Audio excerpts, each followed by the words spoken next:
Merasa pihak kejaksaan bertindak diskriminatif terhadap rekannya, puluhan pemuda yang tergabung dalam Gerakan Pembaharuan Indonesia atau GPI Blitar mendatangi Kejaksaan Negeri Blitar.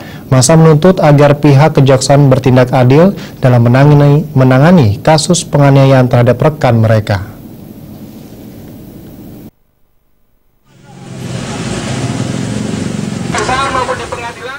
Puluhan pemuda yang tergabung dalam Gerakan Pembaharuan Indonesia (GPI) ramai-ramai mendatangi kantor Kejaksaan Negeri Blitar. Massa menuntut agar pihak Kejaksaan Negeri Blitar bertindak objektif dan adil dalam menangani setiap kasus. Dalam orasinya, Massa menilai jika pihak Kejaksaan Negeri Blitar bertindak diskriminatif terhadap salah satu rekannya yang bernama Widodo, warga Kademangan yang menjadi korban penganiayaan oknum polisi. Usai berorasi, perwakilan massa dipersilakan masuk untuk menyampaikan tuntutan mereka. Perwakilan massa kemudian ditemui oleh Kasipitsus Jauharul. Jauharul menyatakan pihaknya sudah bertindak sesuai prosedur. Pihaknya juga sudah melakukan mediasi, namun karena tidak menemukan titik temu, maka pihaknya melakukan penahanan.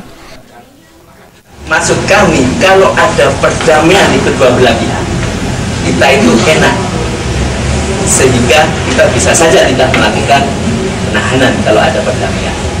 Tapi berhubung kedua belah pihak saling ngotot, saling menang, nggak mau yang disalahkan, yang apa boleh buat.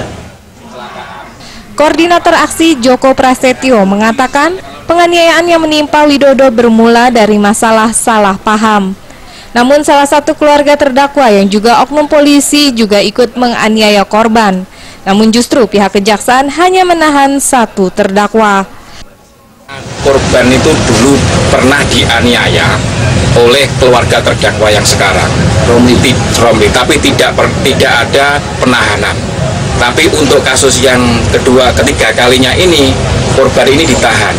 Padahal kalau kami menilai itu bukan jenis penganiayaan berat, tapi penganiayaan ringan.